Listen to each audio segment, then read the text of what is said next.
right, welcome. I'm so happy to see so many of you here tonight. I see some repeat offenders who have been to some of our other events, and thank you for your support.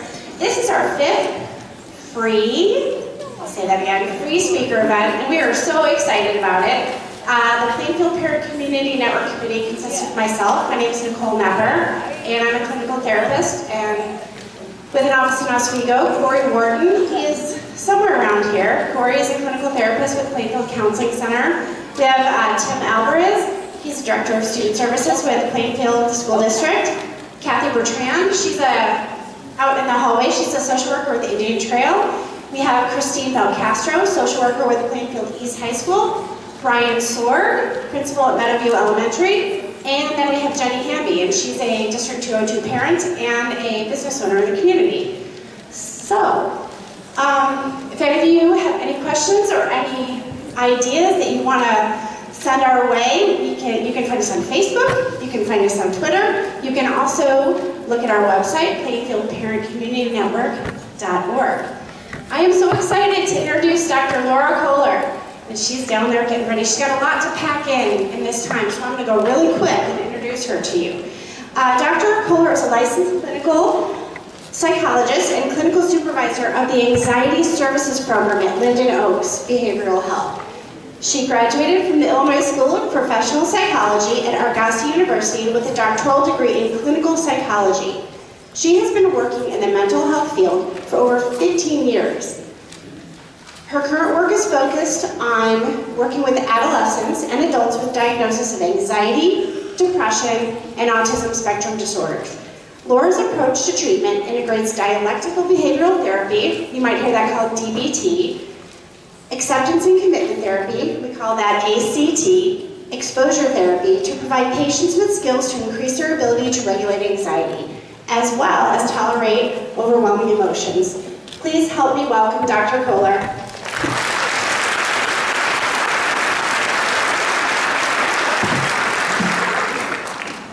Hello, thank you all for coming.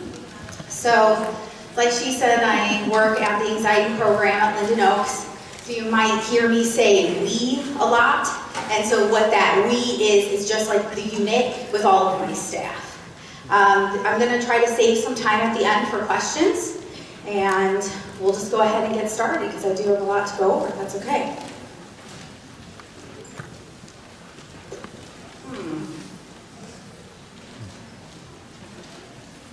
I might need help.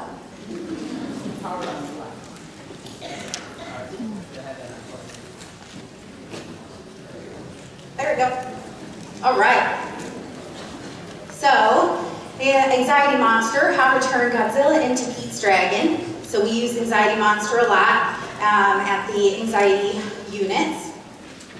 So what we're going to do today is that we're going to talk a little bit just about anxiety in general, then about how it shows up in schools, talk a little bit about accommodations, as well as then some skills to practice.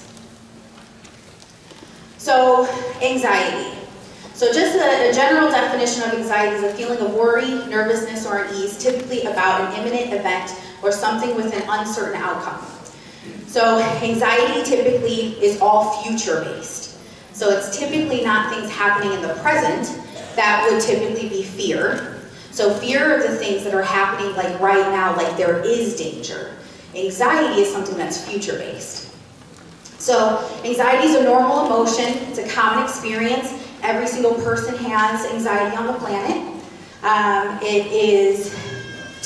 It's meant to help motivate us. It's helpful to protect us. It's warning signs. This is kind of evolutionary-wise why we need anxiety. So at the anxiety program, we'll make a joke sometimes because a lot of times on the first day when patients come to us, their number one goal is for us to get rid of the anxiety. And then our joke is that like we disappoint them from the start because, we're trying to teach them this, that we don't want to get rid of the anxiety, that it's actually very helpful for us. And so there's a lot of education that goes along with that, of why it's necessary, why we need it, why it's helpful. So some common anxiety symptoms. So one of the tricky things about anxiety is that I could bring up 10 people and they would all experience the anxiety different. So someone could get really bad like tension headaches in their neck and shoulder with like migraines. Other people, it could center more like in their throat and feel like their throat's throwing up or they're choking. Some people can have stomach issues and get belly aches from it, or more like in their limbs and get like tingly in their hands and their arms and their legs. So anxiety can affect us in many different ways, which then can be sometimes why there's a miscommunication or a lack of communication between like parents and kids, is because we experience it so differently that it's like you have no idea what I'm experiencing right now. Because we don't, because I experience different than you experience. Okay.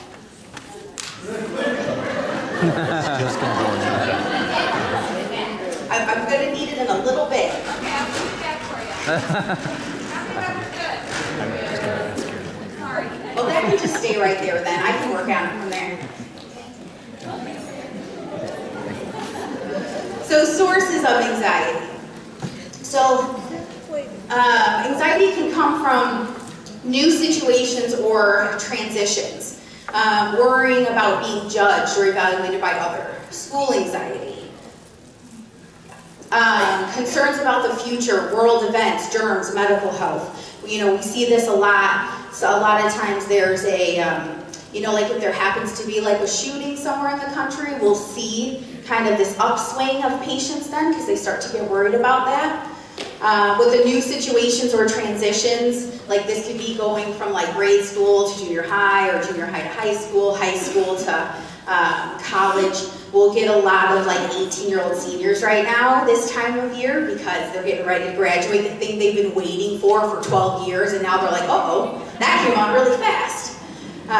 Separation from loved ones. We do see a lot of separation anxiety disorders on the anxiety unit, any kind of trauma, fear of having a panic attack, and then like performance anxiety. So that could be anything from academic to so worrying about like taking tests or speeches to more performing like social wise, things like that. So there's lots of sources of anxiety. We see all of these on the anxiety unit. So signs, things to look for. So intense physical sensations. So we hear a lot of stomach aches, a lot of headaches. Those are probably the two biggest ones. And something that's sort of a red flag for anxiety is that if the stomach aches or headaches or whatever the physical sensation is happening in the morning, and then the kid stays home from school and they start to feel better, that's a red flag that it was anxiety and not actually something wrong. Because that's usually a pretty big thing that we hear is from the kid as well as from the parents, and I don't know if I'm really sick or not. And so we need to do some investigating and find out if it's lasting all day, find out if it's, is there triggers of like school, the alarm going off, things like that. Staying home or isolating in their bedroom, leaving class, so like making frequent trips to the guidance office, or hiding in like the bathroom we'll hear sometimes. Unwilling to engage in hobbies or extracurricular activities, especially when they're related to school. And so, you might love soccer, but because now we play soccer for school, it can start to like generalize out that, we're anxious at one thing and now anything related to school I'm anxious about. Struggling with like concentration, focus. You might hear things when the child's like home at night doing homework, like I just don't remember anything that I learned in that class. Most likely just because the anxiety is so high sitting in that class that it's more about surviving the moment than it is actually about being able to remember and learn. Seeking reassurance, we see this a lot, like, are you sure it's gonna be okay? Like, how do you know it's gonna be okay? Like, prove to me that it's okay. We'll hear that a lot. Sometimes like repetitive behaviors, they'll start to try to get a sense of control in areas that they don't have it. So you might see them check their backpack for their homework like 8 times, just to make sure that it's in there, things like that. Sleeping difficulties because starting to go to bed at night, they're thinking about, school the next day, or they wake up in the middle of the night thinking about their test or whatever's happening at school. Lack of appetite or overeating, and then constant fidgeting. So if I'm saying that anxiety is a normal reaction and everyone on the planet has it, how do we know then when it becomes a problem, right? So it becomes a problem, especially in dialectical behavioral therapy and acceptance and commitment therapy. So from a DBT and ACT perspective, we're going to say that it becomes a problem when it disrupts daily activities and the quality of life. So somebody can have anxiety, and as long as they continue to live their life, doesn't necessarily mean there's not some issues. But when it actually becomes a significant problem is when it's then interrupting the functioning. So what that means from a DBT and ACT perspective is that it moves away from your values. So the things that are important to you. So kind of like I was saying before, you know, like your kid has always enjoyed certain sports or art, music, playing a musical instrument, and now they're pulling away from doing that. So that's like the friendship. Maybe they are isolating their room so they're not spending as much time with the family. Or any time that you are with family, it's always talking about school. Any kind of like role modeling, education, anything with religion, self-care. So this could be eating, sleeping, showering, moving away from hobbies and interests, anything in the community that they've been a part of and now they're no longer participating in, possibly romantic relationships, and then career for more of those like adults or even like transitioning. The young adults. So that's kind of the overview. Any questions? I know there's a lot of you guys, so I'm worried to ask if there's questions because that's all we can do the whole rest of the time. But any pressing questions? Okay, so that's kind of the overview. So now we're going to kind of jump into DBT as well as talking about that accommodations piece. Because we're seeing this a lot in the anxiety program, which is why I thought I brought it up about the accommodations. So DBT, just to give you a very tiny, quick background on DBT, it was created by Marsha Linehan. She created it to be a multimodal psychosocial treatment approach. So she created it for it to be organized, systematic, it creates structure, and enhances decision-making and problem solving. And so that works great with teenagers, right? Especially when we're looking at transitions back to school. So any kid that's in our program's 5 days a week, for 4 hours a day, and so we have to transition them back into school. So to make it very structured, to have everything kind of set up so that the school, the family, the kid, everybody knows what's happening is really important to us. And Linehan's general goal for DBT is to learn and refine skills in changing behavioral, emotional, and thinking patterns associated with problems in living, that is those causing misery and distress. So emotion dysregulation. I'm going to start to draw a little. I'm a very visual person, so I thought I'd do it both ways.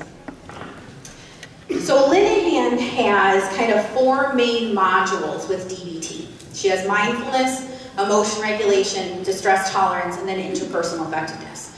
We're going to focus on the emotion regulation as well as the distress tolerance piece. So when we're dysregulated,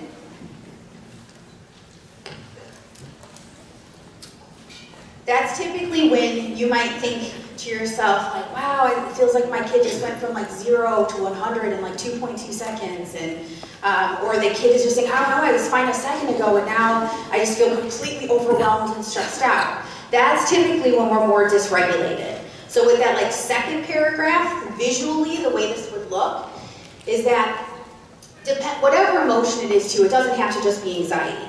But when someone, even an adult, is dysregulated, the way that it looks is that you're kind of starting out at your baseline, and then when you're dysregulated, you go up really fast on like an emotional scale. So let's say on a scale of 1 to 10, you go up to that 10 really fast, you stay up there a really long time, and then you take a really long time to come down from it. So that's when someone's dysregulated. And we're going to talk a little bit about how you become dysregulated. But that's kind of the idea. When someone's emotionally dysregulated, their emotions aren't balanced. So in the perfect world, we want to kind of be at that maybe like 1 to 5, if we're talking about a scale of 1 to 10. Like we want to be at a 1 to 5 like all the time, right? And then when we're dysregulated though, we're kind of jumping up high. So let's say we have a lot of anxiety about a test. test to 6 period. We wake up, we're feeling anxious, we go to school, but we're super anxious about this test 6 period, so even during first period, we're jumping up that ladder first period to a high number like 8, 9, 10, and then we're staying there. Maybe this is the test. We're staying there, probably refuse to take the test, or so anxious we can't take it, and then we stay up there even several periods afterwards. And then we don't actually like kind of come down from that anxiety until maybe like the afternoon. Does that make sense? So this is what we're going to try to, I'm going to talk about skills so this doesn't happen.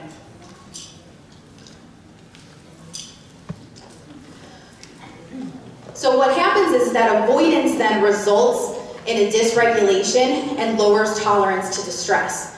So as an individual opts to avoid discomfort, they start to decrease their tolerance level.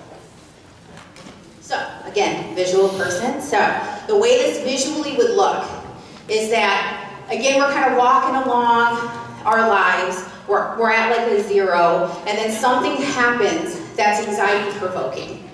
And so, this is like a 10 on our emotional scales, our ladder is what we call it. So we're walking along, and in order to keep moving to those values that I was talking about before, so that's values, in order to keep moving towards those values, the person needs to get up and over the wave. And so to keep our tolerance high. So if we avoid that, so let's say it's a speech.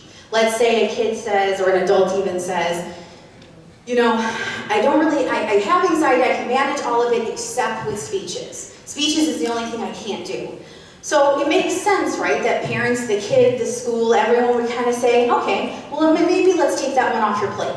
And now you only have to do speeches with the guidance counselor and one of your friends, and that's it.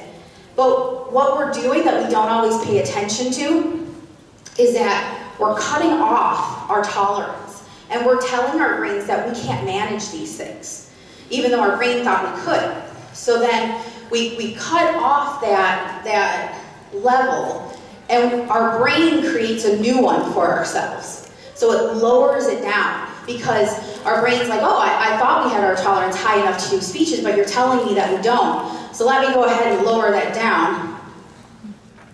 So then like this is our new level of tolerance for distress. So yes, technically we're going to our values, but we're cutting part of our values out. And so what that basically happens though is, like, let's say that's an 8. So now what we've done is what feels like a 10 on our ladder is actually an 8. Does that make sense? Because we've lowered our tolerance down. So these things that we used to be able to do are not brought down. So now the things that were an 8 before, so maybe if it was speeches before, maybe now it's like doing group work and talking in front of groups of people, like maybe not in front of them, but just like in little group works. Like that's now a 10 in our ladder because we've lowered our tolerance down. So now I can't do that either, or my anxiety tells me I can't do that. My anxiety monster, Godzilla, tells me that. So now we have now already created a quick connection to if something is uncomfortable or too high, I avoid it and I don't do it. So now comes, I thought it was only speeches, but it's actually group work too that I don't like doing. The last time we just cut that out, so let me just do that again and that'll make me feel better. So now the same thing happens. We cut that off and we don't do the group work anymore. And so now I only do projects by myself. And the same thing happens where we create this new threshold. Our brain's like, I thought I had this figured out, but I don't. Because we lower it down. Because this is what happens. The anxiety monster, way up here, that was telling us all the bad things that would happen if we did a speech, just went ahead and moved on down.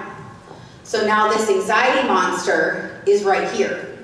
So now the same thing happens. What used to be 6s on our ladder are now 10s, and so on and so on. So do you see how that would work? That we just keep lowering our tolerance level. Until then, we get to the point perhaps where we just stop going to school because it went from speeches to group work to now just raising my hand even in class now is too anxiety provoking, to now just even being in the class because my teacher could call on me at any time. It just can slowly decrease to now we don't want to do anything that could be possibly anxiety provoking. Whoa.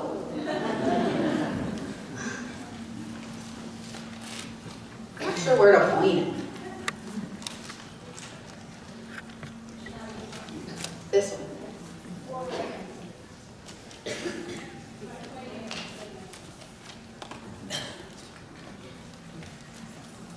I don't know what's happening.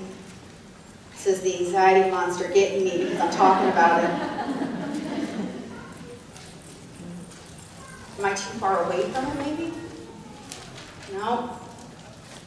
Sorry, guys. Yeah. This one. Back. Yeah, there. So I kind of already talked about this, but I'm sorry, go back again. Yes. So our accommodations avoidance. So the short answer to this is yes. Accommodations, so getting any kind of accommodations at school is avoidance. Particularly if they're quick and like trying to be proactive and we're not even giving the kids a chance to do it on their own.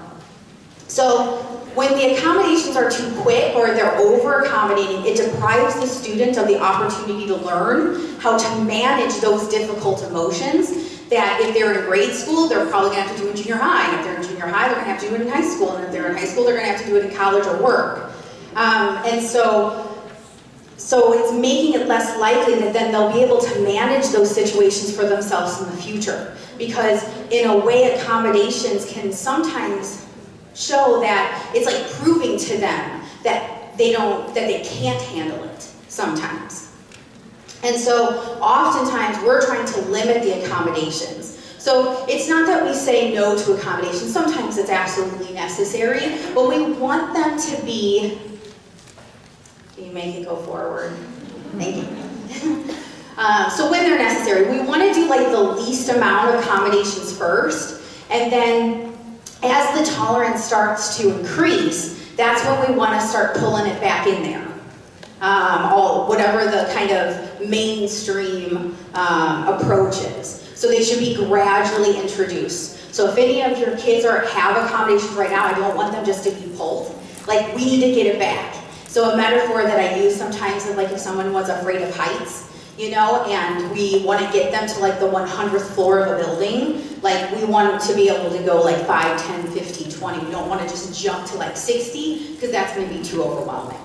But at the end of the day, we always want to just try to get back because we don't want to get too stuck on like right now in the sense of, okay, this will get them through this class right now. Because then we're just going to have the same problem the next semester, right? We want to be able to build their tolerance so high that then they're able to do everything in the future. Because a lot of the times the accommodations, that we're getting in school don't follow us to work.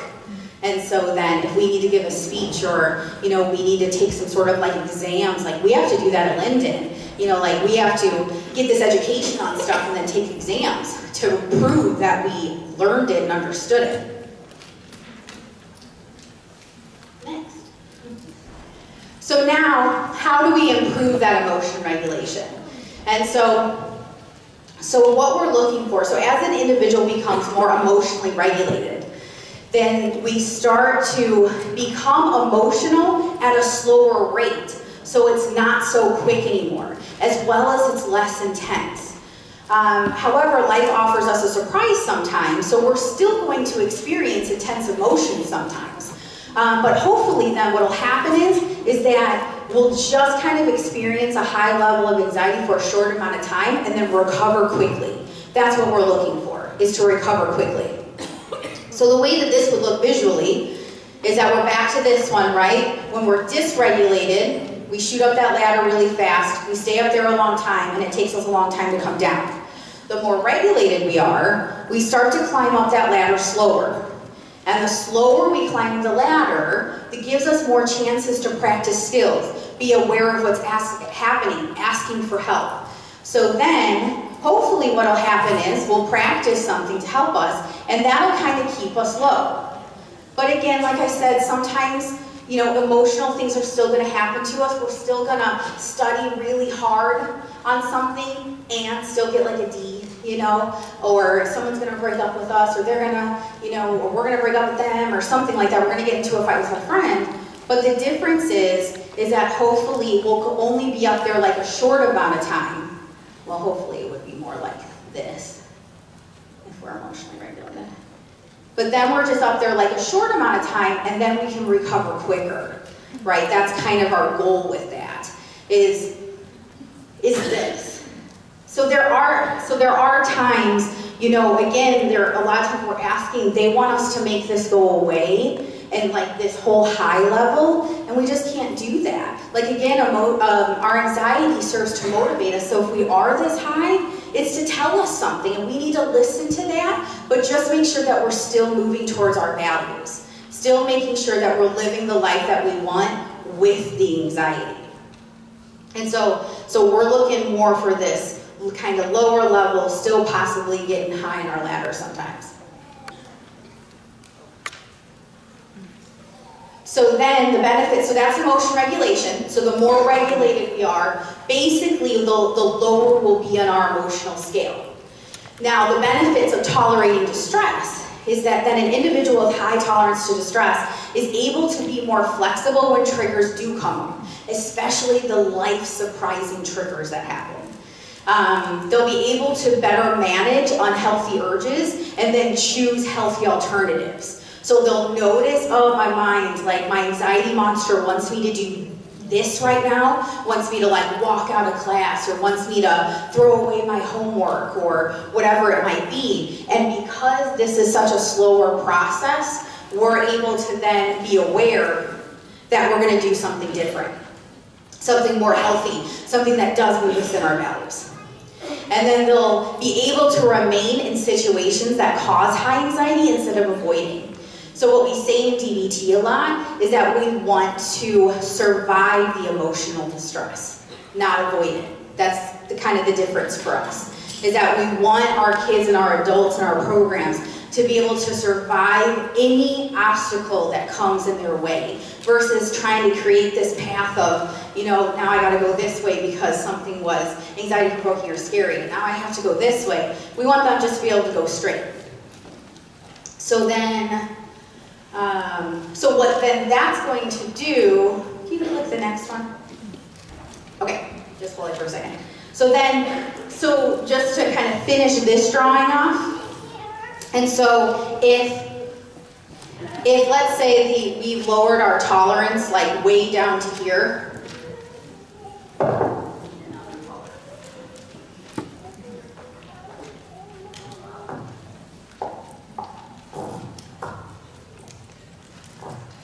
so if we've lowered our tolerance, the way we build it back up is to do the thing that's anxiety provoking.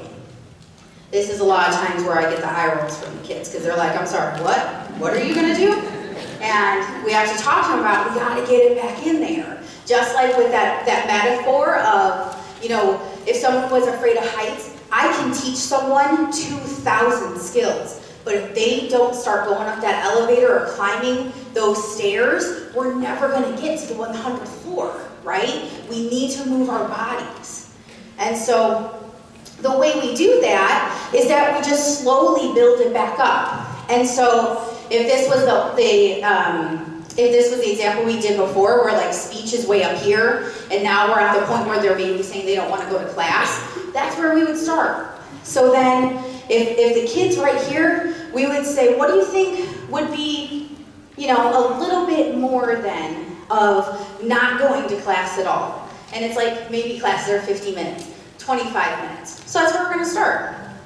So we're going to go right here. We're going to go up just a tiny bit more than they were before. So we're going to go, you know, 25 minutes of class. And then we're going to go to the whole 50 minutes of class. And then maybe we'll set something up with a teacher that, you know, they ask a question that they know. And so then the teacher will ask the kid a question that they already know the answer to, so then they don't have that like as much fear of judgment. And then we just keep working it up to there. Then the kid, volunteers on their own in class. And then now it's time to do group work with one other person. And now it's time to do a 10-second speech or something like that. And we just keep building it up, like slower and slower, until then we get all the way back up to their tolerance. Make sense? And a lot of the times I can prove this to like 90% of our kids, because I'll always hear from the kids or the parents, like they used to be able to do this stuff. Like I know, like in second, third, fourth, depending upon how old they are, if they're in high school, like I know that they did little like group work and speeches and stuff like that in grade school or junior high. And I'm like, like I know your tolerance was higher. We have proof that it's higher because you once did all these things. And then something happened that we just slowly started to avoid until now we're not doing those things. So now we're going to talk about the skills to help us do this. And so first we're going to talk about the emotion regulation skills, which is the skills to help keep us low. Then we'll talk about the skills to bring us down if we're high. So the first ones are those emotion regulation skills. Feels more natural for me to be learning. And so again, emotion regulation skills are to help keep us low. So then, what we're looking for, Linden defines like emotion regulation as being able to understand our emotions we experience and then hopefully decrease them, because again, we can't make them stop. And so it's more about decreasing how often it occurs, or like the intensity. It's helping us decrease emotional suffering. So we use that terminology a lot, is that we're like suffering. And then to reduce emotional vulnerability too, kind of that emotion that sneaks up on us. And so that like we are aware of kind of how our body's reacting to emotions and things like that. It's working again, I think. Maybe I just need to be on this side of the room. So, DBT, we love acronyms in DBT, and so there's a lot of them. And so our kind of classic emotion regulation grouping is strong. So as you're looking at these are probably nothing that surprises you. You might be like, I know all this stuff, but we're going to talk about it a little bit more related to anxiety and why it's important. So the acronym is STRONG. Love it, right? In order to keep us strong, to be emotionally regulated. So the first one is sleep hygiene. This is specifically to kids and teenagers. So adults, it's not quite the same. So the goal for kids and teenagers is to sleep 8 to 10 hours a night. How many of your kids are getting 8 to 10 hours of sleep a night? Nice. And so we're looking for that. I heard some grumbles that that's probably not happening. From the grumbles in the room. So when we're looking for sleep hygiene, it's really like at the end of the day, it's just how do you feel if you haven't slept good, right? We typically are like more reactive. We're typically more irritable. We might have problems with attention, concentration. We could have headaches. So those physical sensations that happen with anxiety could then also happen if we're not sleeping well. I personally get headaches when I don't sleep well. I can usually tell if I have like 3 nights, I have a 2-year-old, so I don't sleep so much anymore. But if I have about 3 nights in a row, I know like pretty much a headache's coming for me that I then need to figure out how to manage. So for a kid to a teenager, we should get about 8 to 10 hours of sleep. We recommend no napping. There's just not much good seems to come from it. A lot of times if we nap during the day, and most of the time kids don't nap anyway, they sleep during the day. Like if you're sleeping 2 or 3 hours, you're not taking a nap. You're just sleeping during the day. And so, but what we find a lot is that kids that are napping during, or even adults, people that are napping during the day then don't sleep as well at night. We just kind of general research shows that we don't want to do any screens like an hour before bed, because screens are stimulating to our brain. So whether it's video games, TV, phone. No exercise 3 hours before bed. And again, this isn't just me making it up, this is research. So no exercising if we can, like 3 hours before bed, because again, exercise is going to release those endorphins, which kind of gives you that pick-me-up. We don't want to pick-me-up right before bed. We want to limit caffeine and sugar after lunch. Research shows that caffeine stays in your system for about 12 hours. And so if you're having caffeine at 6, 7 o'clock at night, it's going to be in your system all night long. A bedtime routine is very helpful. It starts to just prepare the body. With my son right now, he has this routine. So we take a bath, and then he usually gets like a little bit of milk before bed. And, it's funny because I start to think about these presentations like days in advance of, the wisdom I'm going to share. I'm just kidding. But last night we gave my son a bath earlier than normal because we had stuff going on. So he had his jammies on, and it was only like 6:30, typically goes to bed at 7:30, and he immediately went for his milk because he just knows. Even at 2 years old, he's aware. He takes a bath, he gets his jammies on, he goes and gets his milk. And even when I try to tell him, like, bud, we're not going to sleep for like another hour, he's like, I get my milk at this time. So we just let him have his milk, So bedtime routines are so helpful because it just starts to wind the body down, especially if we've had a long day of class and sports and homework. It can just start to prepare us. And this is a tough one for kids, is that we want bed to be for sleep. So we can make connections. Our brain learns really fast.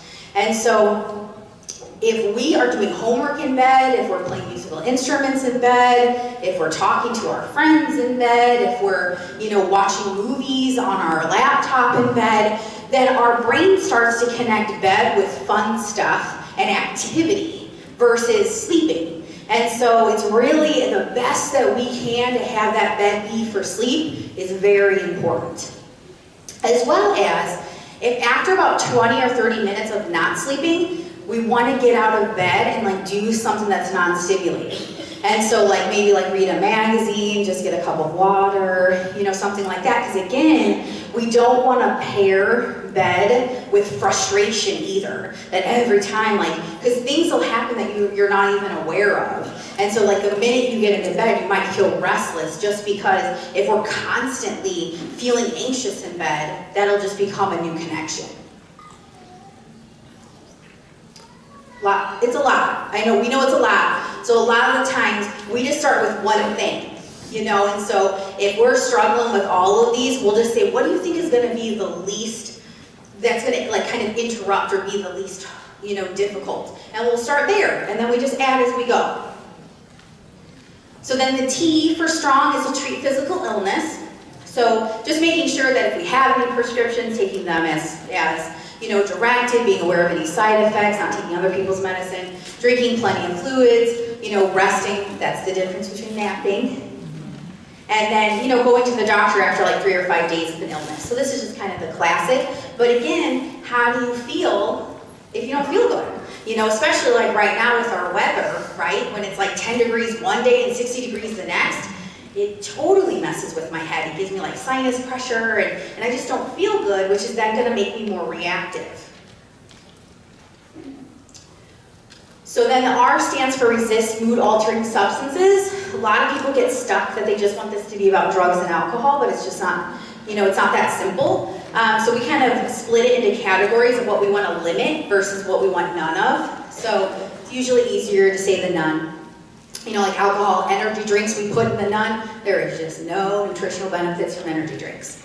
Drugs, nicotine, vaping, things like that, that's just a no category. And to be honest with you, we would say the same thing to our adults. When they're in our program because of anxiety, these are some of the first things to cut out to help us lower that anxiety. Caffeine, so things to limit, caffeine, sugar, pop, candy, desserts, kind of over-the-counter medications, things like that. A lot of these substances will actually mimic anxiety, so especially caffeine and sugar, might make people feel like their heart is racing, might make people feel like they're tingling. And so those are already symptoms that we're having if we're anxious, then this is just going to add to it a little bit, right? So on a scale of 1 to 10, You know, if you're already at a 4 and then you go to Starbucks and get something with a lot of caffeine, that might push you up to like a 6. We don't want to do that. So then once a day, this is one of my favorite skills. And so we want to make sure that once a day we're doing activities that we enjoy and that are meaningful. And so when people start to have chronic anxiety, this is a lot of times the first thing that people cut out, are like hobbies and interests, because their entire life starts to revolve around that anxiety and trying to make that anxiety go away. And so we want these activities to be fun. We want them to be value-based. We want them to be things that they enjoy. We want to be able to balance between what we call work and play. So even teenagers, work is going to school, doing homework, right? We want to make sure that it's balanced both ways. There's a lot of research that shows that we need that balance. So even if there's too much play and not enough work, that can cause us to be more dysregulated. That our brains actually want that work and play. It wants both. We want to be able to accumulate positive experiences, and so we say positive experiences because we can't just be happy, but we can certainly do experiences that typically bring us joy, you know, so we'll say things to our kiddos and our adults like, you know, they'll be like, there's no reason for me to go to my friend's party because there's going to be people there that I don't know, that's too anxiety provoking, I won't have any fun. So we might say, well, but is that friend important to you? And they'll be like, yeah, I've been friends with them for a long time. So in order for you to maintain that friendship, what do you think we need to do? We need to go to the party, right? As long as it's a healthy party, of course. And then, you know, we'll say things like, you know, what do you think is going to happen if you know there's a party and you're just sitting at home that you're not there at? They're like, well, I'm probably going to feel anxious anyway because, right, they're not being there for their friend. So then we'll say, if you're going to feel anxious either way, we might as well go to the party because at least that way we're moving towards our values. That's going to make us more emotionally regulated. Moving towards our values and kind of telling that anxiety monster that my values are important to me and I'm going to move towards them whether you kind of like it or not. Because if the anxiety monster can get clever and try to trick you and make you think that your values aren't important. So they'll be like, well, I don't know if I'm really close to that friend anymore, or, you know, I'm sure like she has so many friends there that she's probably, you know, not even going to notice you. Like, you know, the anxiety monster will try to trick you to try to get you to stay home. Because the thing is about the anxiety monster only cares about you feeling comfortable. It doesn't care about your values. Those are two different areas of your brain. So where your anxiety is, down here is just worried about, are you anxious? And feeling comfortable. So let's say a kid's standing outside the school building and, you know, so anxious, having a panic attack, and let's say you have that kind of classic like angel devil thing with like the anxiety monster and then your values. You know, the anxiety monster will be like, I got this, just don't walk into that school, you'll be fine, you won't be anxious. So then you take a couple steps back and you're like, oh, that does make me feel better. And the anxiety slaps his hand and he's like, yep, I did that. And then the values are like, wait a minute, you know, like, but, you know, you want to be able to play that sport and your friends are in there and you want to be a vet someday. You know, and gosh, you're going to get into an argument with your parents tonight. And the anxiety monster's like, well, I don't care about any of that. I just care that Laura is comfortable. You know, but then what'll happen is this last one, this build mastery, to build a sense of accomplishment. If we're not doing that, there's a lot of research out there that shows that that is actually what decreases our self-worth, which is like self-esteem, self-confidence. And so to keep our self-esteem and confidence high, we need to build mastery, which is that idea of building a sense of accomplishment, which is doing things that are difficult. So we want to not only do things that are enjoyable, but we want to build mastery and do things that are fun and difficult, so learning activities. So a lot of times sports, like we want to increase our abilities there. And so then walking into that school building and doing things that are challenging is actually what increases self-esteem and self-worth. Because if we don't go and listen to that anxiety monster, then we start to believe what the anxiety monster says. I can't do anything. Where the values is over here being like, no, we want to do all these things. These are important to us. And so kind of balancing out, making sure that we're doing activities that are fun, but also building mastery. So it's okay that things are difficult. We want things to be difficult sometimes. Because life is difficult sometimes, right? So then nutrition. So kind of classic stuff, so just following the food pyramid or my plate, making sure that we're eating like 3 full meals or 5 small meals. Making sure, especially if our anxiety really causes us to have a lack of attention or concentration, make sure we're eating protein, making sure that we have water intake. When we're dehydrated, which happens a lot because when we get anxious we forget to do things. And if we're dehydrated or if we're hungry, that again is going to spike some of those anxiety symptoms we were talking about earlier. And we want to do the best we can to keep our anxiety number as low as possible. And so then if we're thirsty and we haven't eaten, or then we just grab an energy drink and a donut for breakfast, this is going to affect our anxiety. It's going to increase it.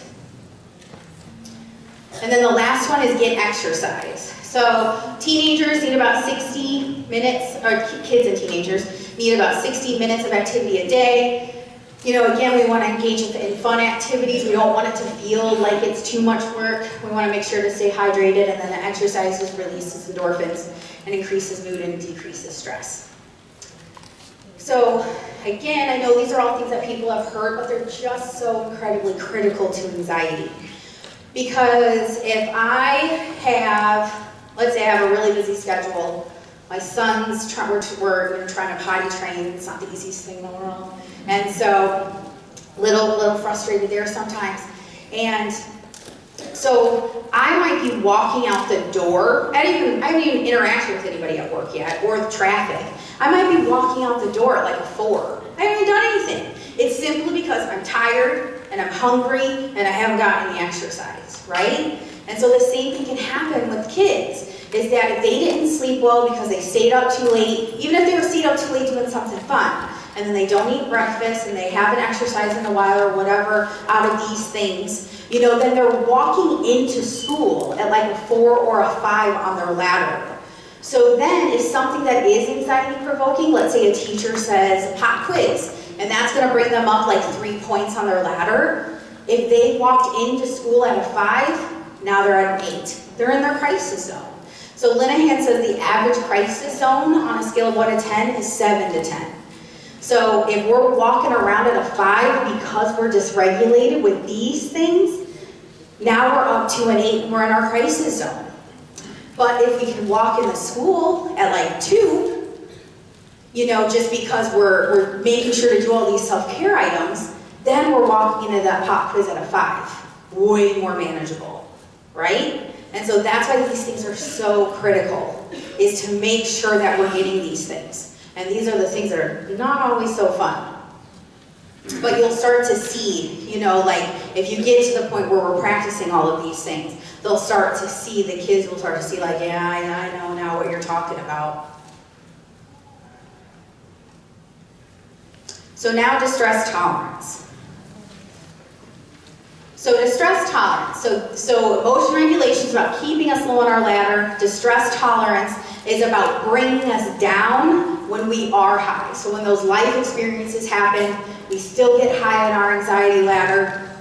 You put me on a plane, I'm going up high on my ladder. It's just the way that it is.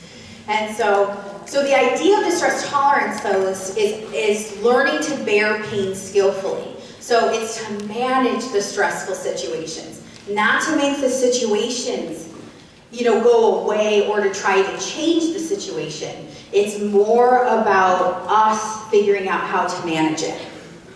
And so our goals are to move towards our values while carrying any discomforts with us lightly. We don't want it to be too heavy. Survive emotional situations. So again, instead of avoiding, actually making it through. Becoming free of that urge of I have to do this. We hear that a lot from our patients. I even have that. I have that thought sometimes too. I have to do X, Y, and Z. And then letting go of realities you cannot control. And so a mentor that I have with that, carrying things lightly, a metaphor of what to talk about, is that I don't really have anything very heavy. But what he's talked about is that, let's say this represents my pain, my anxiety, my discomfort. The difference between carrying it lightly is that if I'm carrying it very heavy, it would be like this is me taking my pain and like carrying it around like this. Like after a while, this is gonna hurt. This isn't even very heavy. But after a while, that's gonna hurt, right? Like my arm's gonna start to get heavy and I'm gonna start to do one of these. But carrying it lightly would be more like carrying it like this. My pain, my anxiety hasn't changed in any way, shape, or form. It's exactly the same. I'm doing something different to it, right? So the entire like 2 hours that I'm up here, like I could hold it like this the entire 2 hours. I could be a little flexible with it too, put it over there, bring it over here if I need to. But if I always have to carry it at an arm's length away from me, like that can come anywhere near me, that's gonna cause me more suffering. Make sense? So we're trying to talk about carrying it lightly instead of trying to make it go away. So the skills.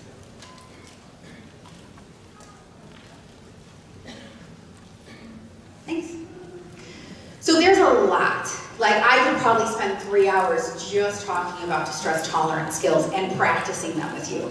So I just kind of picked out the ones that the kids enjoy the most. And so I did a version of this presentation at a different school, and when I did that version, I actually went in and asked the kids, like, what are your favorite ones? Because I can't teach everything.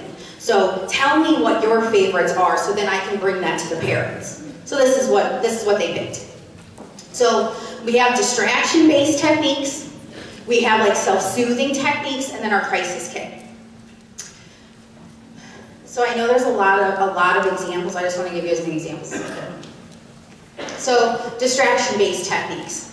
So these are things that if someone was high on their emotional scale, and to be honest, you could use this for depression too, or anger. These are the same skills I would use for anyone struggling with those two. Is like activities. So activities that, it works when I don't want it to.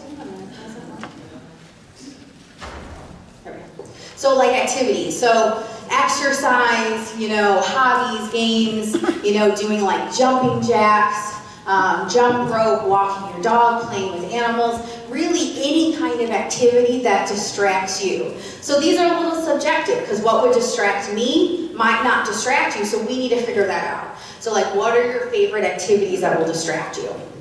So, and some of it depends too a little bit on what's happening in their body. So a lot of the times when people have panic attacks and like their heart is racing, they don't like the idea that their heart is racing for no reason. Like, you know, like I'm not doing anything to cause my heart to race. Like, why is it racing? So, all right, well, let's do an activity then to make that make sense for you. So we have to bring them in a room and like jumping jacks, you know, and so like we'll do jumping jacks with them right then and there. Like, let's expend some of this energy. If you feel like your body's ramped up, because what happens is a lot of the times when we get higher on that emotional scale, when we get to like that 7, 8, 9, 10, that crisis zone, our body's going into fight or flight. You guys have all heard that, right? The fight or flight. So your body doesn't know, kind of back to the very beginning when we talked about the difference between anxiety and fear, your body doesn't always understand the difference. So if it doesn't know the difference, it's going to protect you and it's going to respond to everything is fear. So it's going to respond as if everything is life dangerous, because that emotion part of your brain doesn't know the difference between a mugger and a test. It just knows that you're uncomfortable and you don't want to be uncomfortable, and it's going to try to make you feel better. That part of your brain's more up here in your like executive functioning in your frontal lobe, that judgment, that insight to know what's happening. So it's two different areas of your brain. And so that emotional center is just like, you're saying something's wrong, I want to protect you. And so then it goes in this fight or flight. So what that then means is that it wants all the resources in your body to either go to like your legs and your arms to either literally run away or to start fighting, right? And so that's why all those physical sensations kind of rush, and why we get all of those physical sensations in the first place. It's because different areas in the body either stop working or need to overwork. So again, all the resources are going to get shifted to your arms and your legs to fight or to run away. So then things that are non-essential to survive emotional situations like that will stop. And so, for example, saliva production is not something that is critical to survive a dangerous, life-threatening situation. So you stop, which is why your mouth gets dry sometimes if you're anxious. And then if your mouth is dry, it can be hard to swallow, which then can make you feel like you're choking or make you feel like you can't breathe as well because there's not that saliva, right? Your body doesn't need to digest if if there's gut mugger. So it stops digesting. So this is where stomach aches come into play. This is where diarrhea can come into play. Because if your body stops the digestion, it's like just going to then eliminate whatever's happening right then, or it's going to store it, and then that can cause constipation. So all of these kind of things, like there's a reason for almost every physical sensation, they're just all different.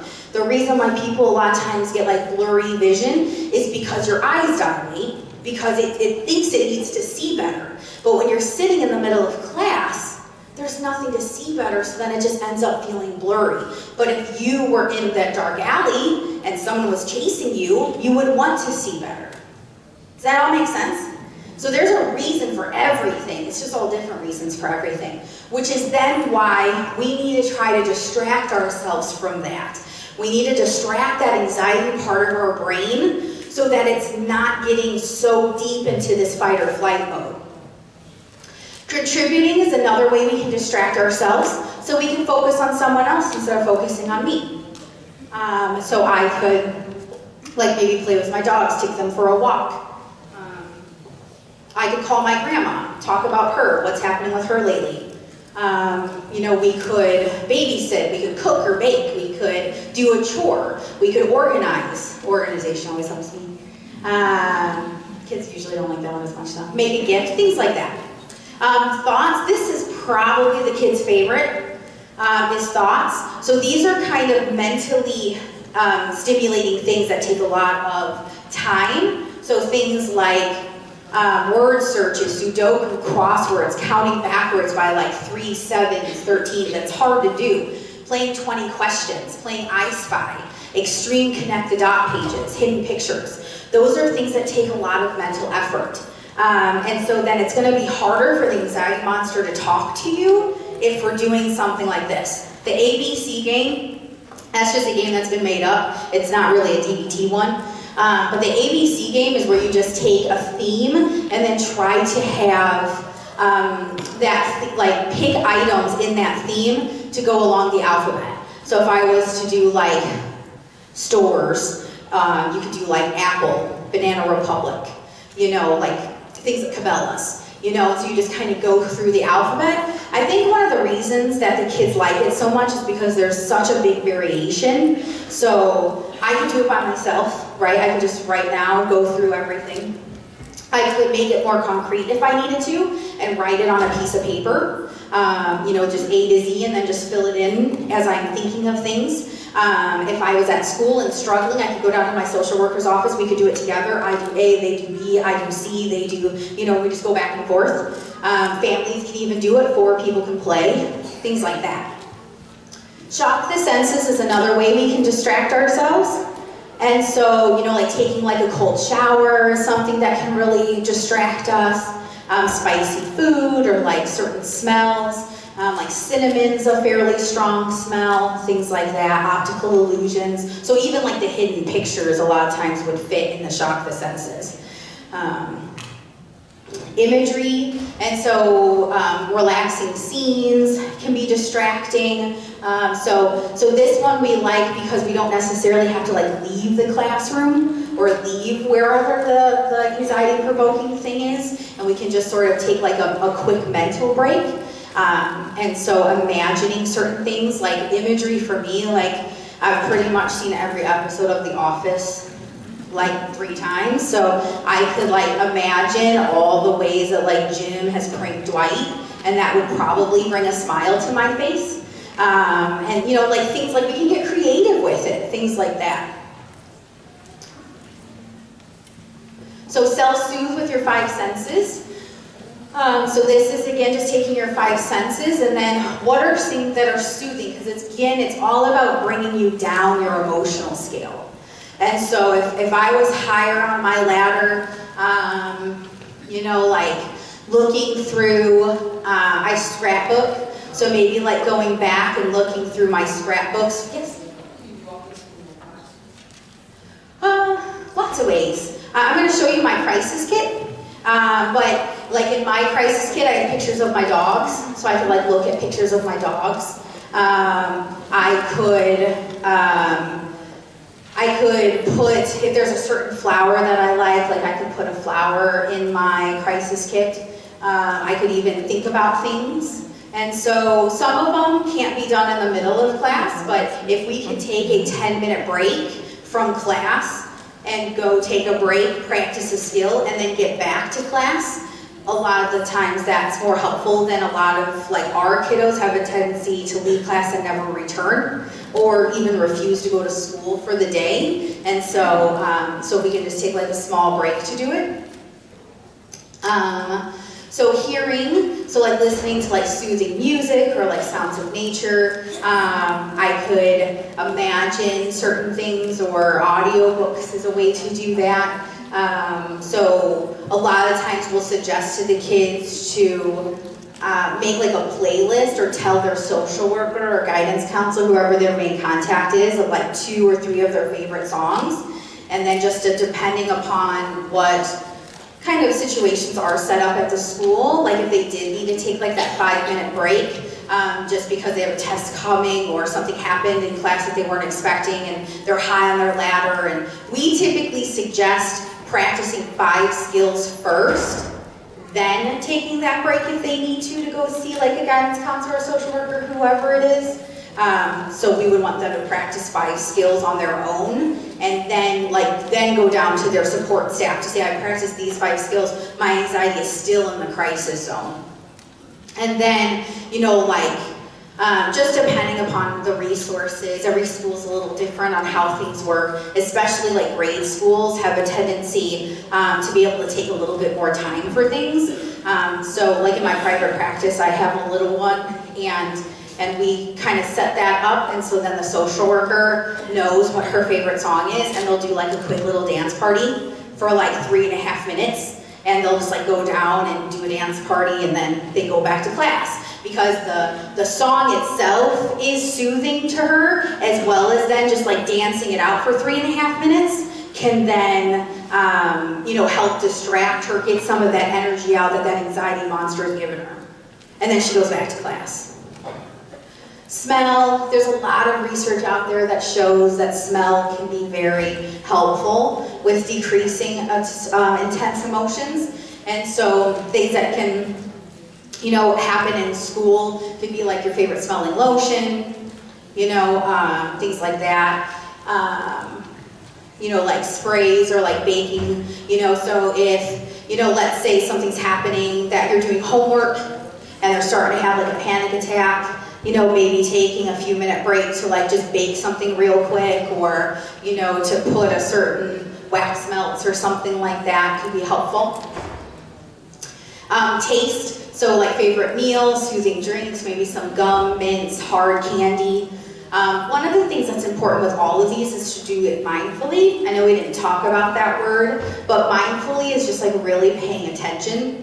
So, you know, if I had lotion and it was like a lavender scent, which, you know, is supposed to be very relaxing, but I could worry that someone's gonna ask me a question that I can't answer as I'm like just putting lotion on, right? Like, you have to purposely direct your attention when you're doing any sort of skill, no matter what it is, and give 100% of your attention to that activity.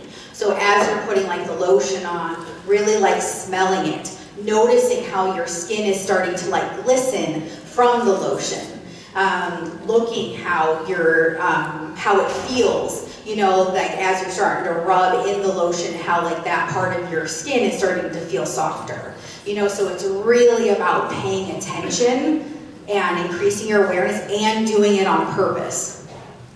And then touch, so this is anything from, you know, bubble baths to petting animals, to the lotion part we talked about. Cold compresses seem to help a lot. It surprises me how often kids like that, because again, I just think when we get anxious, a lot of us get hot. So then just putting like a cold rag or a quick ice pack on our neck or on our forehead just to kind of help cool our body down. A lot of people have like, you know, fidget spinners these days, which a lot of them have been banned at schools, but you know, fidget spinner, fidget cubes, you know, the clay stuff that's going on right now, all of those would fit in this arena. So then the crisis kit.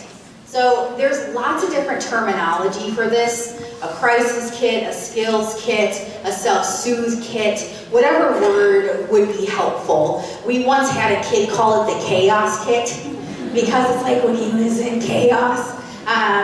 So these are just things, this is a little bit more geared towards school. So we often recommend making like 2 of them. So making a smaller travel one for school, and then possibly having like a bigger one at home. In the very beginning, when we first opened the program like 9 years ago, we weren't as like defined on what we were telling the kids, just because we were learning ourselves. And so they would go to school and then we would get like a call from, because we're transitioning the kid, and like their social worker would call and say, Johnny was really able to come up with some good skills. However, he wants to play basketball, and he wants to pet his dog, and he wants to take a cold shower, and he wants to watch his favorite episode of Paw Patrol. And we're like, ugh. So we really want to make sure that we have 2 crisis skills, one for at home, and then one for school. So putting, and a lot of this stuff you can just get online too. So at Linden, we have like a file drawer, and it has like a file of crosswords, a file of word searches, a file of Sudoku, extreme dots, hidden pictures. So that if the kid is struggling during our group, they can just go grab one, use it. Now these are the accommodations we don't mind so much, right? That hopefully we can get accommodation from the school, because our goal is to keep that kid in class, right? So if we can sneak out like one word search and complete it in the middle of class so that we can stay in class, ride out that emotional wave and kind of get back into gear, that would be helpful. Some of the things that we've done in the past is that we've talked with the school and the teachers about creating kind of a signal. And so we'll take like an index card, and one side will be green and one side will be red. And if it's red, then that means I'm struggling, I'm higher on my ladder, and I'm practicing a skill. And then if it's green, that shows we're doing okay, you can call on me, I'll answer questions. And that seems to help, and it's discreet. It's not like it's rah, rah, rah, like this kid's struggling. And so like we've done little things like that before, just to kind of signal to the teacher that I need to practice some skills. Now, of course, if it's red all the time, every day, we're gonna have to talk about that a little bit, and then increase that tolerance to being able to be in class. I didn't realize how small that was actually until I got away from it. I apologize if people on the way back can't see the pictures as well. So we have kind of 2 parts to the crisis kit. One is the objects, and then 2 is an index card of the non-object related skills. So these are things, because when we're high on our emotional ladder, I promise you will not remember a single skill. Because when we're high on a ladder, it's just that rational mind part is just not there. So we need to have like a trigger to us to remember these things. So anything from breathing exercises could be on there. Observing thoughts just means that we don't have to do what our mind says or what our anxiety monster says. That it's just sort of like, hey, I noticed my mind saying I should leave the room right now. I don't have to follow that. That's just a suggestion that my anxiety is giving me, and I don't have to listen to it. And a lot of the times, because of that fight or flight system, we just think we have to listen to it to protect ourselves. But a lot of the times we talk with our kids about, and our adults too, of what, but is this life-threatening? Is what's happening right now life-threatening? Is it an actual fear response? Or is it anxiety, which is then our, mind worried that something bad is going to happen? So that's what the observe, we want to remind ourselves to observe our thoughts, like watch them versus listen to them and do everything that they say. Maybe like to be gentle with others. A lot of times as we get higher in our anxiety ladder, we get a little demanding. And so it's about like being gentle. Again, just remembering that ABC game, because we won't remember that. 20 questions, I Spy, tic-tac-toe. Those are all things that we can play with our social worker, guidance counselor if we need to. Like the counting backwards, reminding ourselves to do exercise, imagining the certain scenes. Like YouTube videos of animals and babies, like if that's not gonna make you smile, I don't know what will. Maybe even just watching, like again, like I could Google, like, because of Google these days, like there's a Google out there of like Jim pranking Dwight from The Office, and it's probably like 6 minutes. And I could watch that real quick and distract myself and hopefully bring down my anxiety ladder. Notice 5 things with your senses. That's just, notice 5 things is the name of the skill. It's just taking that self-soothe that we talked about before, but just doing one of each. So, notice 5 things I could, noticing one thing that I could see. And I might pick something, I've never been in here before this, so I might even pick something, that I haven't even looked at. And like really kind of describe it. What's one thing that I can, touch, what's one thing I can smell, and just kind of do it that way. And then cook, bake, and eat mindfully. So I brought mine. I'm going to show you guys. It's going to be hard. I feel like I'm going to drop it. So even my bed, I try to make it real. So I know you guys don't know me, but just to give you like a 2-minute background, I had separation anxiety, especially from my mom, but a good chunk of my family when I was in 5th grade. And so I refused to go to school and kind of did that thing and went to therapy. And so then, fast forward, and I'm working at Linden doing my postdoctoral fellowship on inpatient, and then started working with some kids with anxiety. It just so happened that then the anxiety program opened. And so I tried to make the program what like my little 5th grade self needed, because we didn't have these kind of things when I was that age. And so this is like this is what I would really use. Like, it's not a prop. So even my bag itself is like super colorful and pretty. So I like that. I used to have little like danglies, and they all fell off, which is sad for me. But so even my bag itself, because something that I could do with just this bag is that I would like play with the circles, like, because this would be touch itself, right? Because there's so many skills out there that we have on our person that we don't even realize. So I could like play with the zippers, that would be fun for me. I could play with this. I could be mindful of the colors and be like yellow, orange, purple, that kind of stuff. All right, so here we go. So I have word searches. Crosswords are too hard for me when I'm anxious. I just get frustrated. And so now I feel anxious and frustrated, and that's not helpful. So I have crosswords. I like crosswords because I can be really concrete, and if I need to, I can be like F, L, J, like help myself. I get really hot when I get anxious, and so I have these like refreshing body cloths that are just supposed to be like cooling, so I can put one like on the back of my neck, or just kind of wipe my face off if I was feeling too anxious. Sometimes my hair is like a blanket when I get anxious.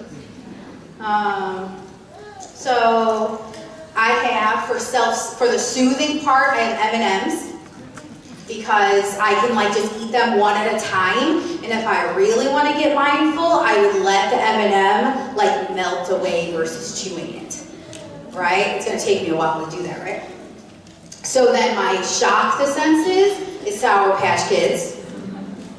So So see the difference between like soothing and shocking? So I have lotion. It's just like an orangey smell. I like orange. Like a hand sanitizer. Because I get like hot, and especially now that I'm older, like people want to shake my hand, and like I feel sweaty sometimes, so it helps me to have the hand sanitizer. I have a deck of cards for a few reasons. One, because it's a quick way that I can play a game with someone if I need to, as well as I want to represent, like, some schools you can't use your phone, so we can't always play games. So we have to go old school and like play solitaire, war, speed, or something like that. Or you could shuffle. I mean, you couldn't do that in the middle of class, but even shuffling is like a good touch. Things like that. I have gum. I have a tendency to like bite my lips, and I don't want to do that when I'm anxious, so like gum is helpful for me for that. Just because of my presentation, I bought a flash drive. Not that I didn't trust you, Tim, but just in case my anxiety was like, maybe bring a copy just in case. I have at Linden Oaks, you get a little party prize if you come to one of our programs, and so you get a bendy stick. So I have that, because I can just bend it. Our kids, it's funny, when they come to us, they're like perfectly straight, right, Christine? Perfectly straight. And you can never get it perfectly straight again. And so it's like this game that the kids and I play. Like that one of us will get it straight once again, but it never happens. I have paper and pen. So even my pen has paw prints because I love animals. So it just kind of reminds me of that. And then just paper, I could doodle with it. I could make a to-do list if I needed to, if I started feeling like overwhelmed because I had too much to do. I can make a to-do list. I have mints, but they're Altoids, so they're a little bit more intense. I have, it's like Mary Poppins bag, I know. I have Silly Putty. I hate Play-Doh, it's sticky and it gets everywhere, so Silly Putty. So I can like play with it. And one of the reasons I like Silly Putty too is because it's so small that it's not like this big thing. Like I could probably have that in my hands and you wouldn't know. I have this stone. It's like one of those like thumbprint stones, but at the same time, it was given to me by a patient once when they were discharging, just to say thank you. It says peace on it, and because they said that I gave them more peace. I mean, how adorable is that? So I think about that every time. So not only is like this helpful for me just to have in my hands, because I have a tendency to, you know, just be like jittery and like tremble a little bit. So that if I have something in my hands, it's helpful. And then I have a Sudoku page. Because again, sometimes in the middle of class, we don't want to bring out one of those big old mandala books. You know, those are like this thick. So we can just kind of discreetly take out one piece of paper. As well, it's free on the internet, so that's nice. And then I wanted to show you what an extreme dot to dot looks like, so I don't know if you guys know. So this is an extreme dot to dot. It has like 1,000 dots on it. So like, you're not going to know what that picture is until you actually draw it. Funny story, not really funny. We don't know what's on them, and it ended up being a clown, and our patient was afraid of clowns. And she thought I did it on purpose, and I swore that I didn't, and I didn't for real either. And sure enough, it was a clown of all things. So now I know I have a little mark on that one, because I know it's a clown. I have pictures of my dogs, because they make me happy. I haven't updated this in a while, so my son's not in there. Sorry, guys. And then last but not least, I have my index card of my favorite skills. And so it has YouTube videos of puppies and babies. It's got that on there for sure. One of the things that I like to do, that the kids will giggle at me at sometimes, but I like to imagine how I would redecorate a room I'm in. So if I'm like somewhere and I think, how would I decorate this auditorium? Like, I just think it's fun. It's like a little bit of a hobby for me. So that's everything. So see how it's very small. I could absolutely bring that to school. I could, you know, keep it in my book bag. You know, I could just pull things out if I needed to. Some things I could hide with my hands if I needed to, stuff like that. Now that I've gotten older, you know, a little bit, like, it's not as to have, like, well, at Linden we would have bendy sticks and it wouldn't be a big deal, but, you know, like, there's creative ways you can do it too, like if you're older and you're anxious, like paper clips is an example. You know, like how paper clips you can kind of bend, and like, for a paper clip to be like in some sort of like board meeting, that's not weird, you know, and so you can easily have like something like that too if you're older. So that's kind of the end. So here's a couple books. These are workbooks, so they're not kind of like, I mean, they're educational, of course, but the idea is that they're all worksheets, they're all ways to work through different exercises. So everything that we talked about today is going to be helpful. So these are good ones. These are my 3 top favorites. The How to Build Self-Compassion workbook is good. You know, that's a way to increase that self-worth. These are books for parents, so these are more like textbooky. They're pretty short though, so they're quick reads. So just how to like parent your anxious child with mindfulness and acceptance, because again, we're trying to work on accepting, you know, the emotions versus trying to make them go away. Parenting, the last 2 are similar, just parenting a child who has intense emotions than parenting a teen. And then just some information. So our assessment and referral center is open 24 hours a day, 7 days a week. So if you're ever interested in having your child get assessed or looking for any kind of referrals or resources in the area, it's free to call and it's free to get an assessment. Our marketing department phone number for anyone if you want any more like presentations or anything. And then my email. A lot of the times when I do these presentations, I get rushed with emails. So if you could please just be patient with me. If you send me an email, you can give me a few days to write back. Because sometimes I'll get like a dozen emails in a day, and it's just hard for me to do all that at once.